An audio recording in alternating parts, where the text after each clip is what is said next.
Hi, guys. Welcome to another episode of Tea from the Galaxy, a thirst quenching podcast for the girls, gays, theys, and astrology baes, where we talk about anything and everything through an astrological lens. Happy Capricorn season.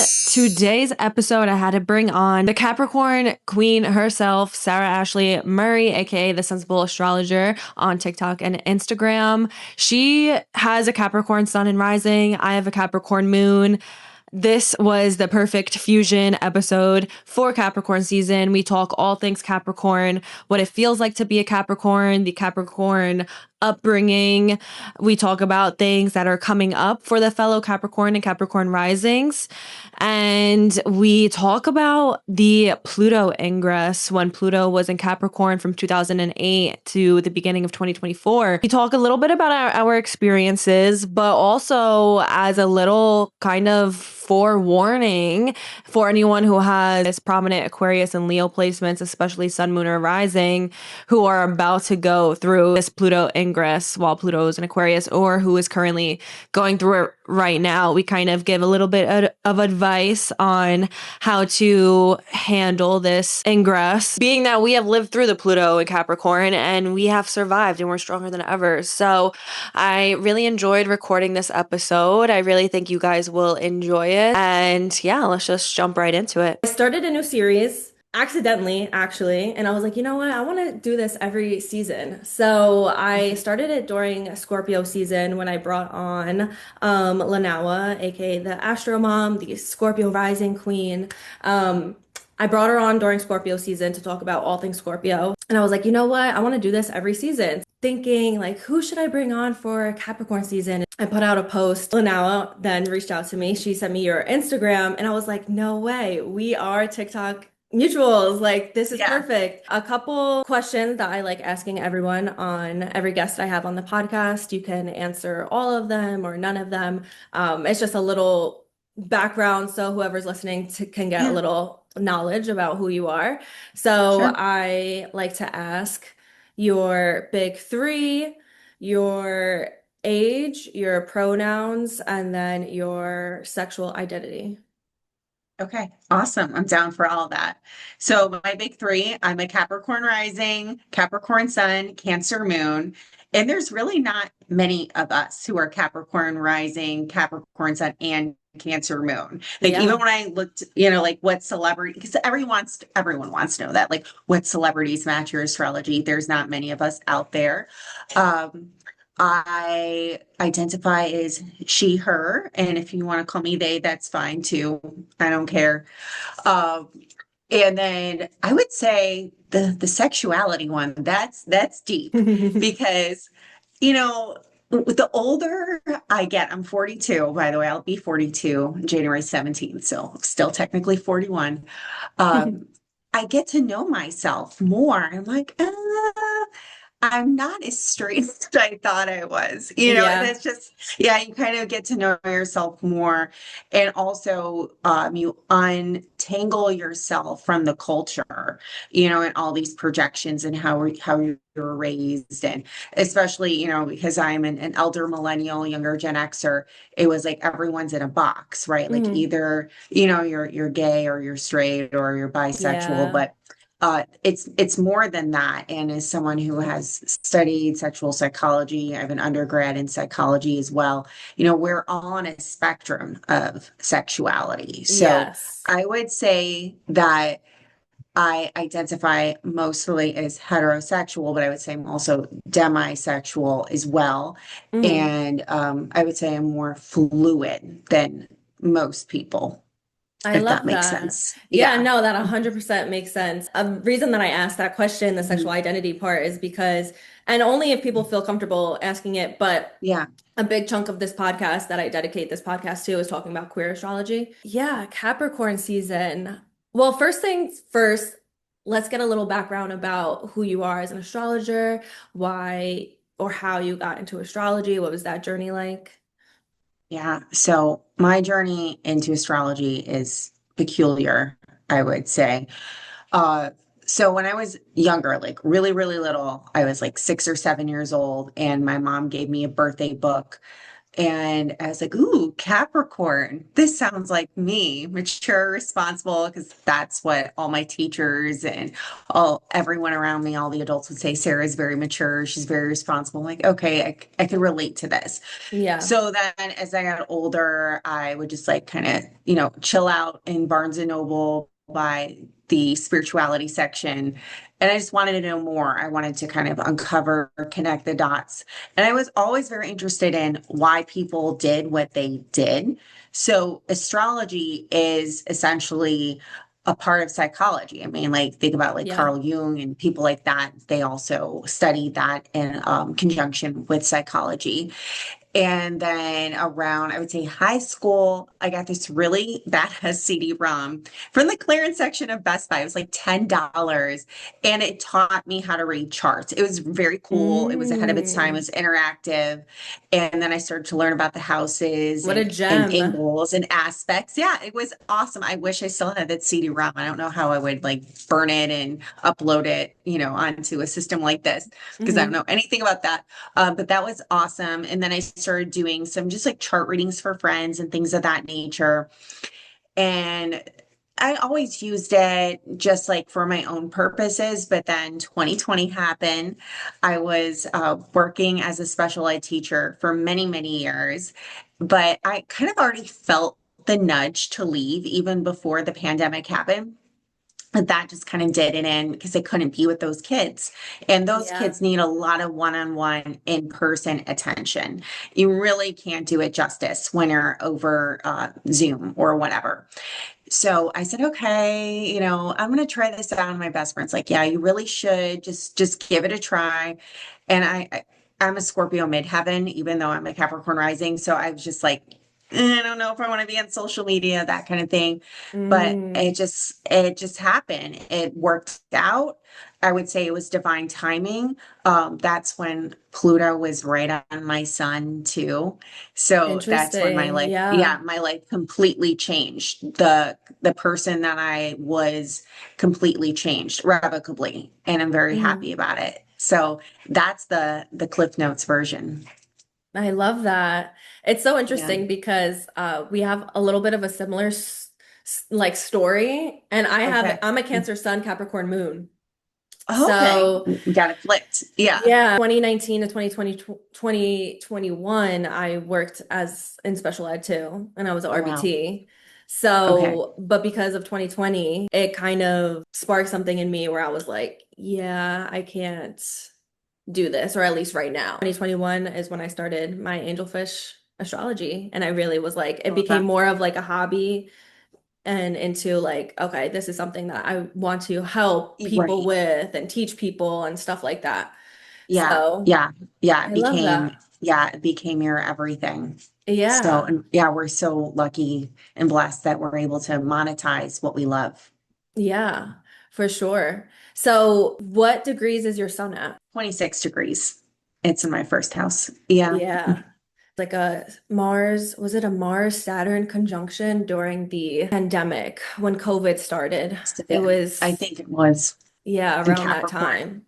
Oh my God. So that was like right on top of your sun. That's crazy. Yeah. Yeah. Big Yeah. turning Everything point. was right there. Everything was right there. And I already felt it. I already knew something was coming, but I Mm-hmm. couldn't quite figure it out. And I didn't know. I thought I was going to go into writing, which I still am doing, and we'll see what happens with that. But that's my Gemini North node. And that was during my nodal return too at 36. Oh, So it's like wow. everything at once. So if like you're listening to this and you're going through nodal return and everything, it does push you into a Yeah. very different direction. Yeah. You were destined to Yeah. flip. Yeah. Being a Capricorn, and a Capricorn, not even just sun, but a Capricorn sun and rising. What was that upbringing like for you? Like what is the experience of being a Capricorn from early age to as you grow older? Yeah. I would say as a child, it wasn't easy at Hmm. all. Um, yes, people have had much worse childhoods. So I'm not saying I had the worst upbringing in the world. There were a lot of amazing parts of my childhood and definitely a lot of blessings with that. But um, you know, Capricorns are notoriously independent, right? We're ruled Yeah. by Saturn, and I had to do a lot on my own. And I never felt like my parents were intentionally neglecting me. It wasn't like that. It's just that they had other things to do that were a bigger priority. I grew up with a brother who had a chronic illness, so he needed a lot of Mm, attention. He's doing okay right now, thank goodness. Also, just my Saturn's also in my 10th house in Scorpio. So I feel like a lot of my upbringing was kind of like, it sounds so weird, but I think other Capricorns can relate to this. And a lot of ways, I felt like I was my mother's husband in a lot of ways because mm, my dad was away a lot at work. So I became her confidant in many ways. And she would tell me a lot of adult things that were going on that a lot of children I don't think could have handled. So growing up as a Capricorn, I always did feel more like an adult than a child. And it's interesting because when I finally became independent and everything like that, and I did have to grow up very fast, pay my own way, that kind of thing, I started to feel younger. I started to feel more playful. Like, oh, okay, now I could finally relax because mhm. I don't have to hold up everything for everyone else, which is strange. So when you hear Capricorn say, "Yeah, I feel like I'm aging backwards," that kind of thing, it's not necessarily that we look like we're, Benjamin Button, like that kind of reverse aging, but in here we feel like we could finally just let go and we can make mistakes and things of that nature Yeah. because we can count on ourselves now because we're making that money. We don't have, anyone else to answer to, so to speak. Yeah. That is such a Capricorn experience of having a lot of responsibility at a young age. And then the older that Yeah. you get, the more that you let loose. I hear Yeah. that time and time again. As a Capricorn moon, I can definitely relate as well. But also having the experience of, like what you said, feeling like your mother's husband or mother's confidant, or a lot of Yeah. Capricorns have the experience of feeling like a second or third parent or being Yeah. the parent in the household. That is a Hmm. huge Capricorn experience as well. Yeah. It is. It is. Sometimes I actually did feel like, oh, am I parenting my parents? Why am I more mature than these people? And they're in their 30s and 40s. I'm like 5 years old. What's going on here? Yes. Oh my God, I relate so heavy. I remember Yeah. being a kid and being like, if you just do this and you just do this, it would be fine. Right. You're giving them advice and they're just not listening. And it's very Yeah. practical. What degree is your Capricorn moon out of curiosity? 6 degrees. Oh, 6 degrees. Okay. Yeah. All right. So your moon is right in my rising. That's funny. Yeah. Oh, Yeah. interesting. Yeah. That's probably why we feel so comfortable with each other. Yeah. Yeah, for sure. And I Yeah. didn't know you had Yeah. that Cancer moon too. Well, I guess we can talk a little bit about that Pluto ingress going through Capricorn, as if there's anyone with Aquarius placements that are watching this, Yeah. being that we went through it in the past like 18 years, and the Aquarius placements are about to go through that as well. Pluto Mhm. touching your rising, going through your first house, touching Mhm. a planet like the sun, moon, Venus, like such a Mhm. prominent planet, is Yeah. no joke. It's That no is joke. no joke. Yeah, and we don't want to scare Aquarius placements, but it Oh it's yeah. just is what it is, guys, and we're going to tell you exactly how it is. We're going to prepare you in Yeah. advance here because it's yeah, you come out a different person, and it's so funny. Like I have a lot of clients who are about to go through Saturn return or are going through Saturn return, and they're terrified because there's a lot of information on TikTok and Yeah. whatnot about like Saturn return. It sucks, and I'm like, listen, Saturn return, you'll be fine, especially, you're doing the work, you're self-aware, Yeah. everything. It's gonna be fine. It's when Pluto touches a personal planet or one of your angles. That's when you're gonna be That's like fighting for your life. You're fighting literally, for your life. Yeah, because I'm thinking when it literally. happened to you, it was probably what, like 2011, 2012, it touched your moon. Is that correct? Yeah. Around that Yeah. time. So that's a lot of emotional upheaval. Yeah. When I was touching my moon, I was in Mhm. like middle school and high school. Bless So you. all the hormones plus Pluto is like, like smacking me in the face. Yeah, that can Yeah. definitely touching your moon sign is definitely a lot. But going Mhm. through your first house, I mean, that is like Oh, yeah, a yeah, yeah. whole. So I'll just give my little tale here of what happened. Mhm. I could probably do a 3 hour podcast about that, but I'm not going to hold you for that long. So it's going to be like the 3 minute version. So of course, it touched my rising first. My Mercury's on my rising. So the first thing that happened, it was 2008 when that started um, with my Mercury. So that's when I decided to go back to school uh, and get my teaching degree, which is kind of funny because it's Mhm. Mercury. Okay. Mm. Then, yeah. And then I changed jobs and it was like, I only needed like 3 more credits or whatever to become a teacher. And it was just basically like my student teaching. So that was it. I became a teacher. I was working in a really shitty job before then in Bank of America. So Mm. yeah, that was divine timing too that I got out at that time because 2008, we all know what happened in Bank of America 2008. Yeah.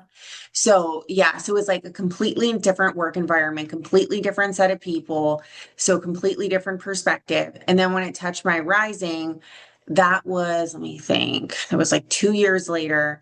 And that's when I got pregnant with my daughter. So Mm. that changed my whole world.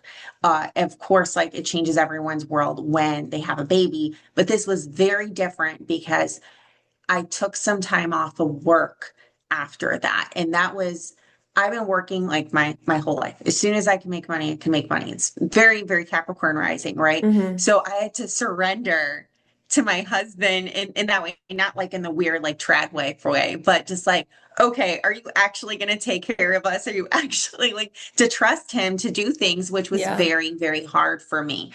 And we made it. We made it.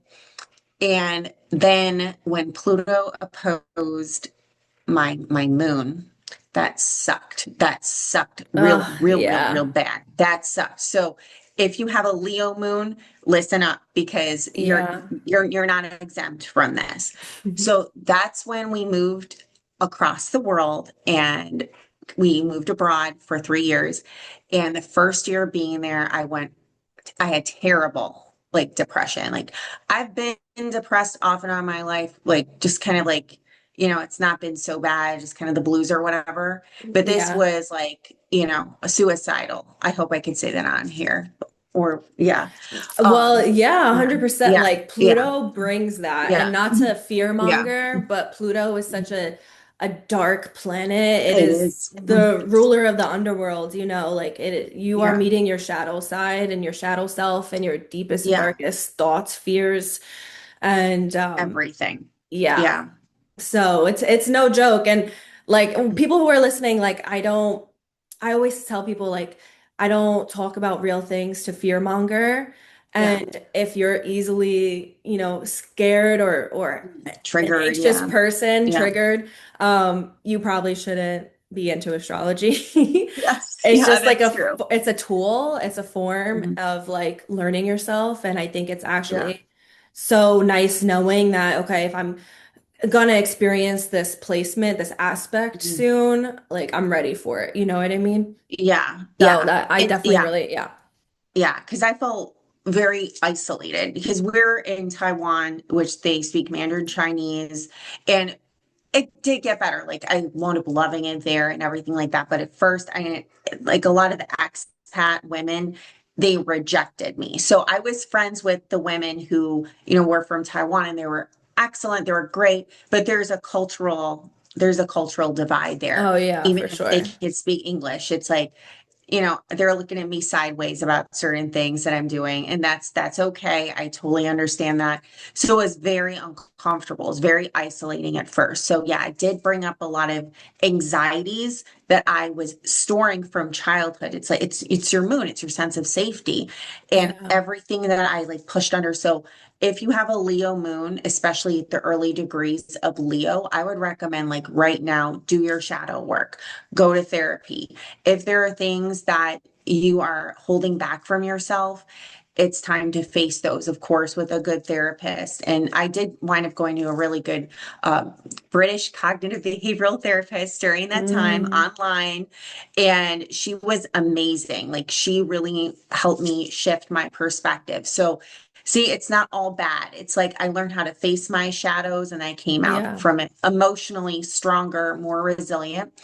And then, so now we're going to go all the way to 2020 when it's Pluto takes so long. It touched my Yeah. son from 2020 to about, like in and out from 2020 to like early 2022. That girl, I had like, I had to face so many crazy things, karmic people. Yeah. Yeah, You were not failed. safe from this Pluto transit at all. No, no, no. Like literally like karmic people that I never thought I would meet in my life. Very intense karmic connections with people. Finding my spirituality 100%, starting this business, leaving, teaching, almost, and my husband will be okay with me saying this because we've talked about it publicly, almost getting a divorce, putting our marriage back together. It was a lot because Yeah. Pluto on your sun, what it does is you go under and then you emerge. That's what happens. Like, you Yeah. lose who you were and then you become a brand new person, the person Mhm. that you're really meant to be. And not everyone's going to go through that in this lifetime because Pluto takes so long to get through a sign. So Yeah. I think I sufficiently scared your audience from Pluto transits. I think it's a nice warning for sure, for the Aquarius and the Leo placements coming up. Being Mhm. that we have Capricorn and Cancer placements, like we been through it, but look, we I know. survived, I know like we're we're here. We're here. back better than ever. Seriously. Exactly. You're And that's like, what if Pluto that didn't, does. yeah, if that can't kill you, nothing will. I'm telling you. Oh If yeah. that can't kill you, nothing will.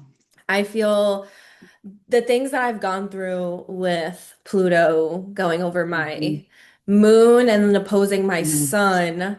So going over my moon, which is interesting. So Pluto, destructs, transforms. Mhm. It is the planet of death and rebirth experiences. It is literally destructing an old to create a new. So it's not all bad, but it is like you are not coming out the same person as you were going in when Pluto touches your main planets.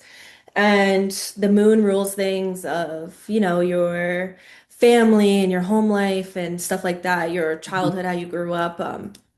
So, and when I was touching my moon, I was in middle school and high school, definitely went through this is when I started going through a very dark time period in my life. Mhm. My parents' relationship wasn't good. We were thinking about moving again, and then I was struggling with a really bad eating disorder. So if we want to talk Makes about sense. like, yeah, really Mhm. dark thoughts. Like Yeah. that's the most that I can describe it. Like dark at home and then like dark at Mhm. school too. I felt like I couldn't escape. So it was just like a gray cloud over Yeah. my head. You were Yeah. also going through your Saturn opposition during that time too, right? Because if that was going on like in eighth, ninth grade, that's when you have your Saturn opposition around Yeah. 15.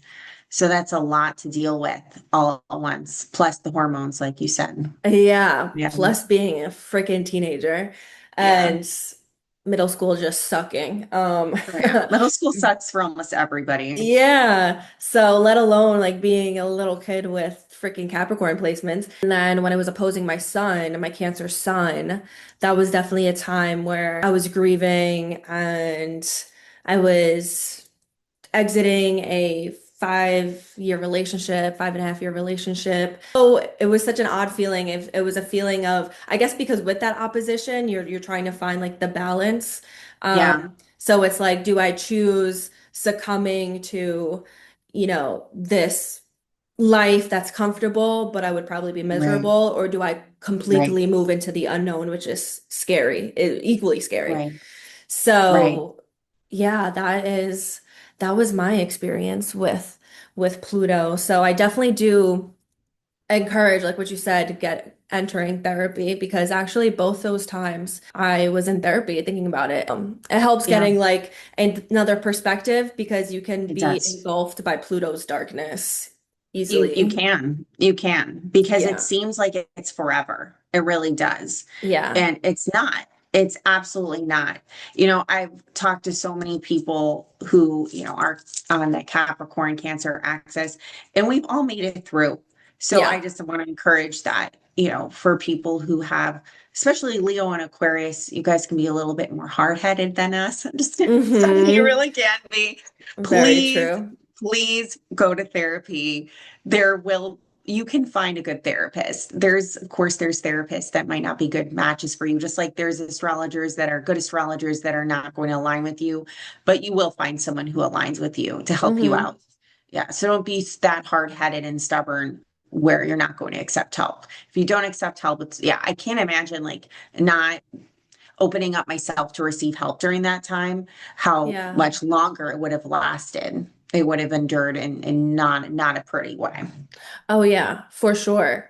And especially be having like Capricorn placements too. I don't know if you relate to this, but at first I was very reluctant to therapy. I guess I should say the second time around when I was an adult going through the Pluto Sun opposition.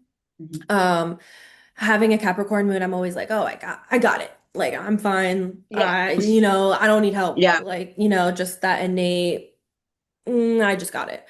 But Yeah. really being vulnerable is also a life lesson of Capricorn too. We don't always have to have our walls up. We don't always have to be like this, stone cold type of person. Being vulnerable, definitely. Yeah. Yeah. Because we want to do it all by ourselves. We feel like there's some reward there. I think Yeah. what it is with Saturn's influence, it's almost like we don't want to owe anybody anything. Does that Yes. make sense? Like, we don't want Yeah. to owe people. But if you think about it, like, if someone really loves you, like, if you have a significant other or a family member or friend who really loves you, it's their pleasure to help you. All that you're owing them basically is just like reciprocating by getting better, by Hmm. receiving. That's all you're doing. And then when it comes to a therapist, of course, like you're paying them, that's their work. So don't feel weird about Yeah. it. Not wanting to anyone to throw anything in my face. And then like Yeah. when people do things and they're like, "Oh, I'm doing it because I want to, because I love you." It's like, "Oh, We get okay." suspicious. We get Yeah, suspicious. right? We're like, or do you want me to do Like, something are else? you What is going sure? on? Yeah, Yeah. literally. What are your love languages? Okay, so I would say that I am very acts of service to others, Yeah. which I I didn't really realize that. But I think to receive, I like physical touch. What about you? Because you're also Capricorn Moon. So, Yeah, so I love acts of service and mhm, giving and receiving. mhm. Um, if I'm dating someone and they just do something for me without me even asking, I'm like, Isn't that nice? ooh, Hmm. okay. Quality and quality time. That's Oh yeah, definitely my top quality two. time. Yeah, I always forget about that one. Yeah, that's the best because Yeah. without it, how are you going to connect with people? Yeah, exactly. And like quality time where it's like we are actually engaged in each Yes. other and not just sitting next to each other. I have a Gemini Venus, Right. so I'm very much Okay. like, let's have a Crazy rich. conversation, let's do a date, Yeah. So Yeah. what's your My Venus Venus in? is in Sag, so I was laughing. We're like flipped. Okay, Our yeah, we charts are literally like flipped. are. That's so funny. That is so funny. Yeah. So yeah, that's my thing. I'm like, I want to have a quality experience with someone where the phone is down. The phone is down, a Yes. memorable experience, so like a vacation. So I think for you, it's probably like really intellectually connecting in a conversation like this. Hmm. And then for me, it's like, let's go do something outside Yes. of the house. Like I need to get out of the house, which is weird because I have a Cancer moon, right? I'm like, let's go Yeah. out of the house. Let's do something different. The Venus in Sagittarius is it's weird with my chart. But it's Yeah. there. It's there and I Yeah, I work with think it. it's funny 'cause I think that creates balance in our charts because Hmm. we have like I'm very water dominated in my chart, and then I have Earth Mhm. Moon, but then that Gemini Venus is like, let's get out the house. Yeah. Let's do something. Let's meet people. Let's talk. Because I'm also a Mhm. bartender too. So Oh, I'm wow. equally very homebody, but I'm equally very extroverted, wanting to meet people. So I bet you're probably like the same way. Oh, very, very similar. Yeah. Yeah. And I think that when you're making drinks for people too, it's like you get to know different parts of their personality. And I'm Yeah. sure you have great conversations about astrology Oh at the yeah. bar there too. You probably open people up to it. Yeah. Or if I'll overhear people talk about astrology sometimes, and I'm Yeah. like, are we talking about astrology? Like, Exactly. Here's my card. yeah, Yeah, literally. This is my bread and butter. I'm an astrologer. Like a form of marketing. it definitely is. So for the Capricorn placements, there's a lot of planets in Capricorn right now. What would you Okay. say are some things that are coming up for the Capricorns and the Capricorn risings? So right now there's that Cazimi at 16 degrees today. And it's going to keep with a conjunction with Venus, with Mars, with the sun. I really feel like this is like the most super Capricorn of Capricorn seasons in a very Oh, long I time. know. Yeah. So for Capricorn risings or Capricorn suns, it's like we're really being pushed to do something different. And I don't mean like Yeah. something completely new. I think it's something like we're putting a new spin on what we've already been doing.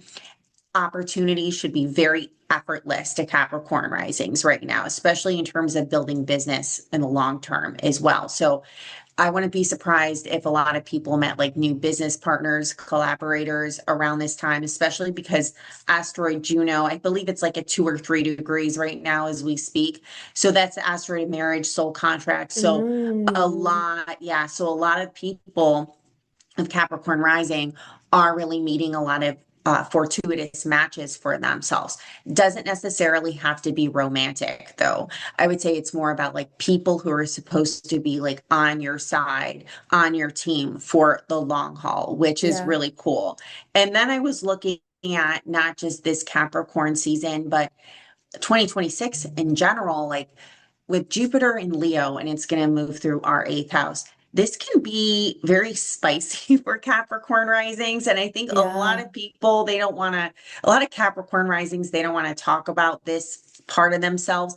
But this is really going to bring out, I would say, like more sexual freedom for the Capricorn rising with Jupiter there, because, Jupiter is the planet of expansion. So I think if people have been wanting to try new things and in that department, that can come up. And I think also like that ability to be able to communicate with their partner about what they want and have fun with it.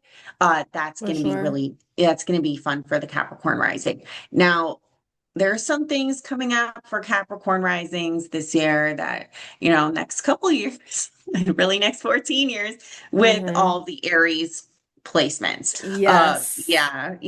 The cardinal So signs got a little break, I feel like last year, maybe 2025, as in yeah, 2025, 2025, because of that 2025. Jupiter. That Jupiter in Yeah. Cancer was nice for the Mhm. Cardinals. Mhm. Yeah, but now with Saturn and Neptune moving into Aries, it's like can't catch a Yeah. break, man. Well, I mean, the if anything, because in whole sign Saturn's moving through the fourth house. So if anything, the next 2.5, 2 and 3/4 years, like, all right, a lot of Capricorn risings will be laying down roots and, creating more boundaries and structures with their families and things of that nature. So that could be really good.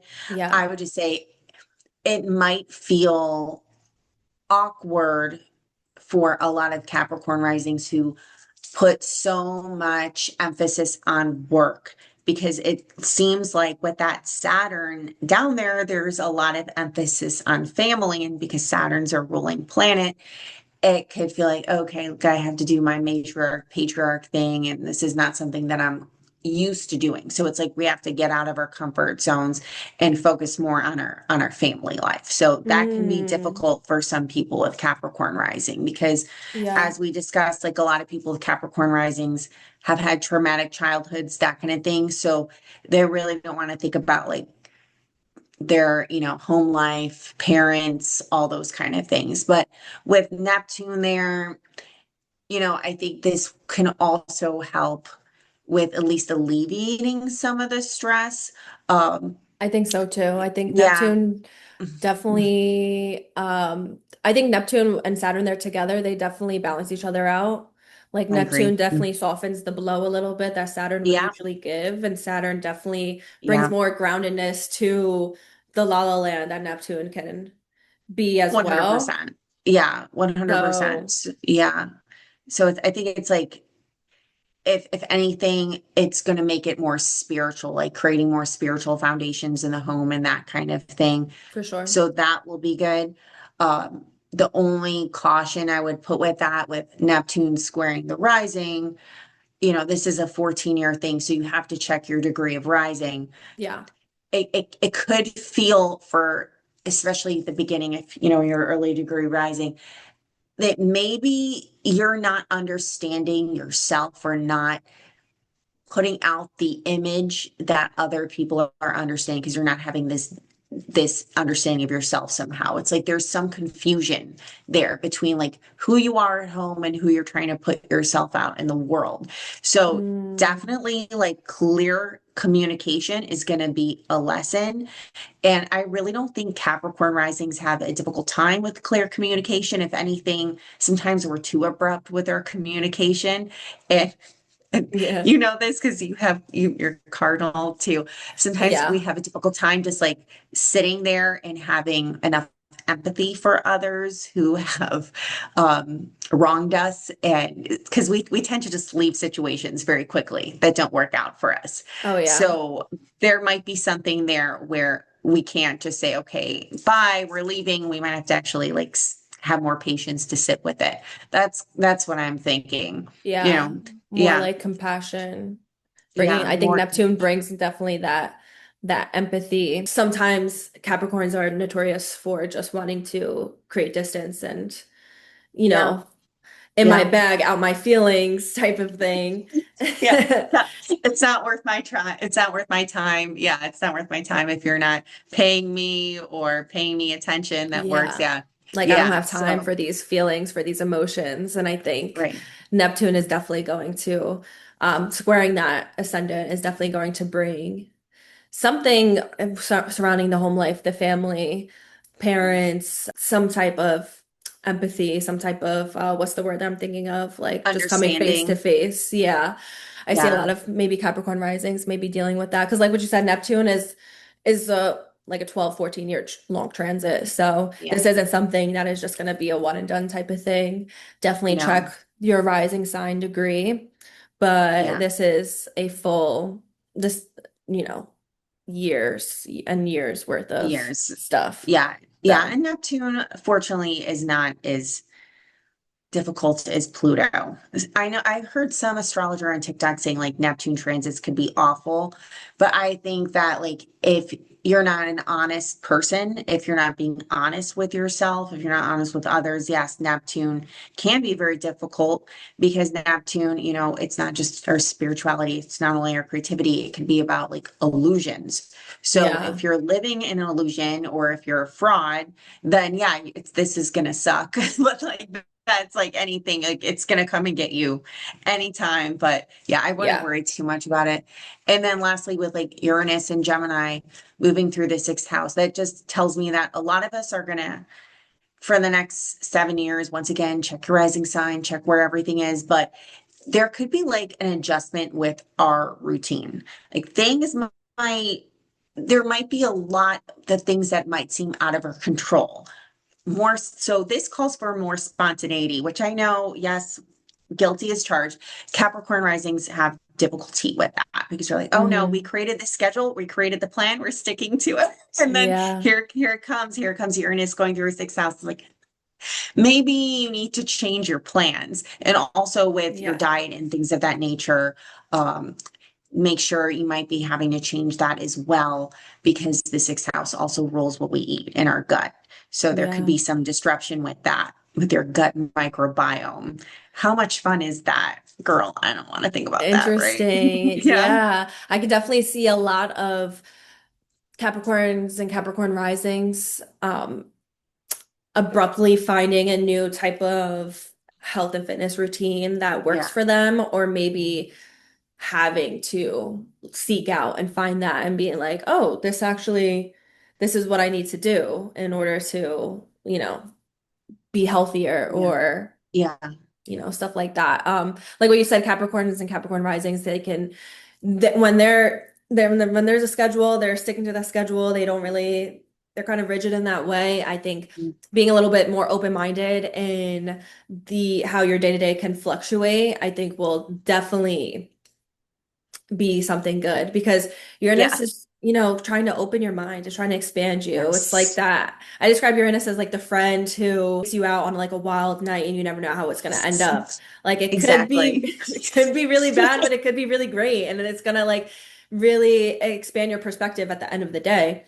So I think when you lean into like Uranus's chaoticness, you actually learn a lot and Oh yeah. find different ways of doing things, especially in Gemini too. Uranus likes being in Gemini, even though it's a little chaotic. It's definitely I'm looking curious. forward to it. I'm looking forward to it. It's going to be a lot of fun.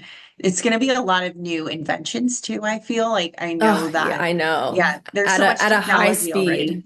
Yeah, at a high Yeah. speed. Yeah. Yeah. I mean, Uranus was already in Gemini for a little bit last year when it trined Pluto. And then look how much AI has accelerated. Yeah. So we're back at it. We're back at that again. I'm like, I don't know if I want to see this, but then I'm like, I guess I have to. I have to be Yeah. more open-minded about it, right? So we'll see Yeah. where it all goes. I'm sure there'll be some positive advances, especially in the medical field. But I yeah, when feel it that comes as to like well. social, yeah, probably like for surgical things and whatnot. But when it comes to social media, even though that's our bread and butter, a lot of the things of social media and how it's being utilized, especially with these AI accounts. I don't know if you've noticed that some accounts Yeah. are not even real people anymore, and a lot of Yeah. people I don't know fall for how it. this is gonna I really don't know where social media is moving, to be Yeah, honest. But with yeah, Uranus and Gemini, bringing a lot of inventions, Gemini being ruled by the planet Mercury of communication, definitely our phones, like everything with how we communicate, how we spread information, it's going to change 100%. oh yeah, oh yeah, Driving to transportation, people yeah, and astrologers have been predicting that this is, with the Uranus and Gemini transit is when is going to be normalized for cars to just be driving themselves, and the extinction of the taxi cab driver and Uber right. drivers and stuff, so which is scary a little bit. It is scary, but then I hear some of this stuff about like, people getting essayed in the Uber and things of that nature. I'm like, well, a robot can't do that to you. But if the robot, it's that Mhm. whole, I forgot what it's called, like something about the trolley theory. It's like I forget exactly what it's called, but it's basically like if are up against like two different accidents, how does the robot know the most moral accident to choose? And that's when we get into a whole, ball of wax there. So Yeah, that is, or like, what if the robot gets controlled by something else, So it's scary, but at the same time, it's so yeah, exciting that we get to be alive right now in this yeah. world to witness this. And there's people who have just dreamed of this for centuries. Oh yeah, for sure. I definitely feel that emotion of feeling equally excited but equally kind of scared. My It's like, where is friend, this all going? Yeah. yeah, I don't know if you really have a Capricorn placements. We can kind of be like old ladies sometimes. Like I'm like an old soul.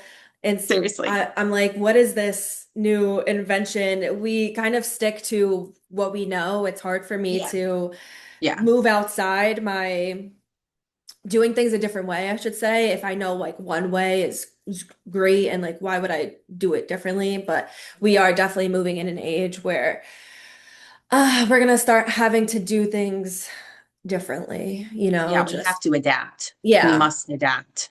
Yeah. And that can be a little hard for us. I agree.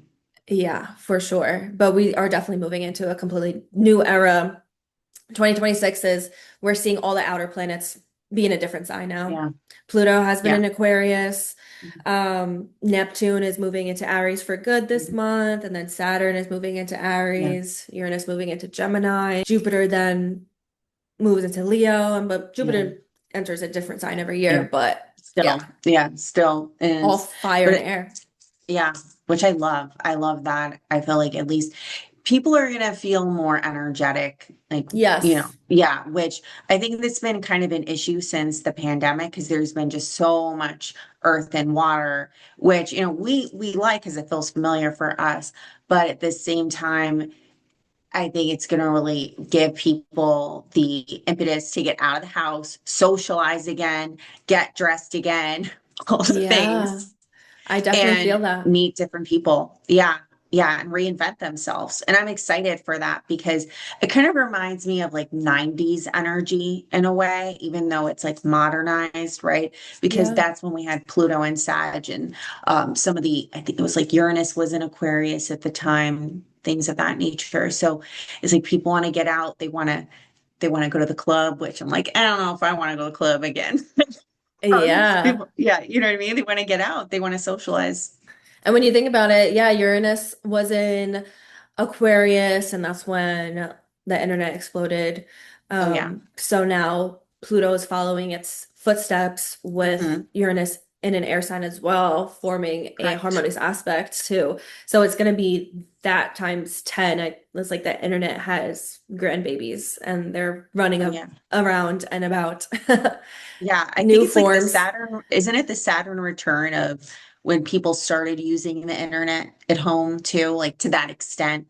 Because I'm thinking I about think in so. 95, yeah, because in 95, I believe that's when AOL came out. I could be wrong, but I remember at least that's when we got it in my house. Hmm. And this was like Windows 95 came out, then AOL, and then everyone was like on there, utilizing it, utilizing chat rooms, message boards. So it's like Yeah. the Saturn return of all of that.